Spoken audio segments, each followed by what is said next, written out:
In this video, we're going to introduce the concept of formal charge and also see how it can help us to understand where the charge is in polyatomic ions. Now, the concept of polyatomic ions will be a new one as well, and we'll talk a little bit about that and how one can construct Lewis structures for them. So our learning goals include developing those Lewis structures for polyatomic ions, particularly oxyanions. I'll define that in a moment.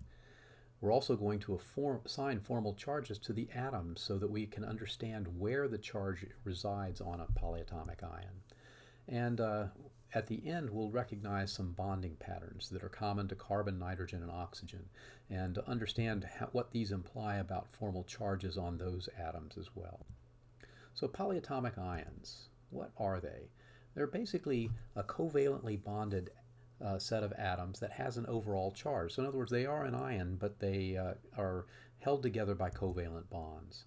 A very simple example is the hydroxide ion, and you've probably seen this before in various contexts. It's OH minus. So if we were to put these together, we would bring down a hydrogen atom and an oxygen atom.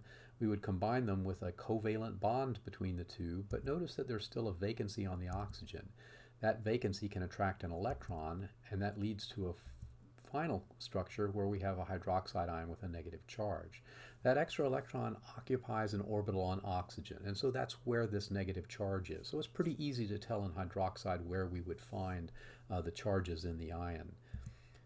This is a simple example of an oxyanion. An oxyanion is a covalently bonded set of atoms containing oxygen and typically has a negative charge, and that's why we call it an anion. An anion is always for negative charge. So let's look at some common ones. Polyatomic negative ions that contain oxygen are as a group called oxyanions, and there's a whole bunch of them. Okay, this is a listing of them. You'll see this table in the lesson. I'm not going to dwell on this, but these are some more familiar ones, more common ones that we'll see in various contexts. What we're interested in is how would we construct a Lewis structure for these oxyanions. I'm going to do this for nitrate, but you can do similar exercises for some of the other oxyanions. Okay, when we look in the periodic table, nitrogen is here with 5 valence electrons, oxygen has 6. So the total number of electrons, valence electrons, is going to be 5 for the nitrogen, 3 oxygens with 6, and we have to add one more because the nitrate ion has a negative charge. That negative charge comes from adding an extra electron. So the total number of valence electrons is 24. The central atom is going to be nitrogen. It has the greatest bonding capacity. So when we create our bond connectivity diagram, it'll look something like this. When we distribute the remaining electrons, that's the total 24 minus the 6 that are used in creating the bond connectivity. We have 18. We then attach those to all of the oxygens. We look at the octet rule. We see that it's satisfied for oxygen, but not for nitrogen. So that means we need to form a multiple bond. In this case, we can use any of the 3 oxygens to form that multiple bond. We'll talk in a subsequent lesson about what this means for this particular ion. Now notice that we draw this Lewis structure with brackets around it and a negative sign. We're not trying to say where the negative charge is on this ion, simply that it has an overall negative charge. And what we'll do is use the concept of formal charges to help us figure out where that negative charge resides. So when we have charges on negative ions like this, we might ask a couple of questions about the nitrate ion. Why does it have 4 bonds and no non-bonding electrons? Remember, nitrogen typically has 3 bonds and a pair of non-bonding electrons. So evidently there's something different for the nitrogen in the nitrate ion.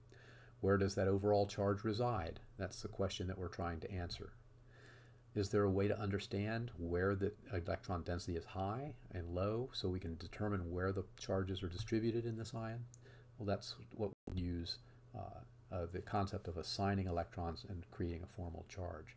Now, when we assign electrons to atoms that are bonded together with other things, we're going to use a couple of basic principles. One, if there are non-bonding electrons, they just belong to that atom. They are not shared with other atoms. They are the electrons of that atom. But bonding electrons are shared, and we're going to assume more or less equally between atoms. So when we want to get the assigned number of electrons to a particular atom, we're simply going to add together the number of non-bonding electrons and then take half of the electrons that are present in the bonds, but since there are 2 electrons per bond, that's just the number of bonds. So the number of assigned electrons is calculated very simply from the number of non-bonding electrons plus the number of bonds. Let's look at an example. Water is a pretty simple one. So here's a Lewis structure for water, and you can see that the only non-bonding electrons here are on the oxygen. Okay, now if we were to take each of those covalent bonds and draw them as 2 electrons, we would assign 1 electron to each of the atoms in that bond. So something like this, okay, where the red things are all assigned to oxygen and the white to hydrogen.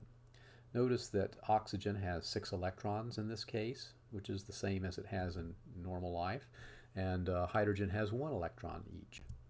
So in those cases, they have the number of electrons that we would normally expect.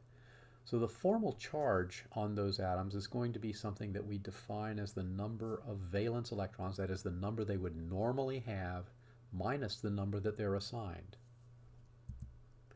If there are more assigned electrons, that is more than they would normally have, then the formal charge must be negative. In other words, somehow that atom has acquired an extra electron or 2, and that gives it a negative charge. If there are fewer assigned electrons, then the formal charge is going to be positive. Now, I want to stress that these formal negative and positive charges refer to Lewis symbols or Lewis structures for these molecules or these polyatomic ions. They are not a feature of elements themselves. Okay, but they're telling us something about the efficacy or the reasonability of a different Lewis symbol or Lewis structure for a molecule or an ion.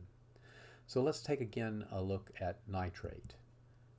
Okay, we're going to try to learn what we can about the formal charges on nitrate.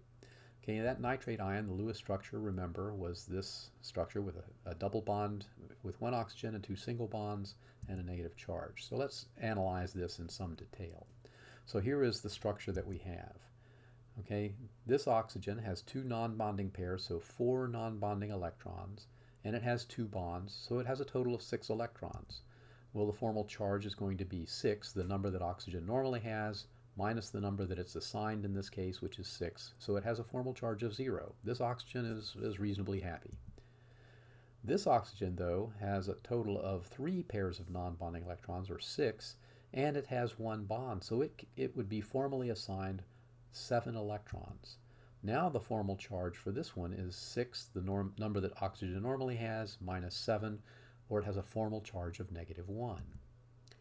What about nitrogen? Well, nitrogen has 4 bonds, so that's 1 electron per bond, so that's 4 electrons that it's assigned, but it normally has 5, so its formal charge would be 5 minus 4, or +1. Finally, this other oxygen is really the same as the previous one. 6 non-bonding electrons, 1 bond, 7 electrons are assigned to it, so it has a formal charge of -1. So now when we begin to draw all this out, we would put the +1 on the nitrogen, 0 on that oxygen, and -1s on the other 2 oxygens. Now, you should note that the negative charges are residing on the oxygen atoms in this ion, and there is a positive charge on nitrogen. So overall, there are 2 negatives and 1 positive, so it overall has a -1 charge. But we can see that that negative charge is on the oxygens, while the nitrogen is a little bit electron depleted in this case.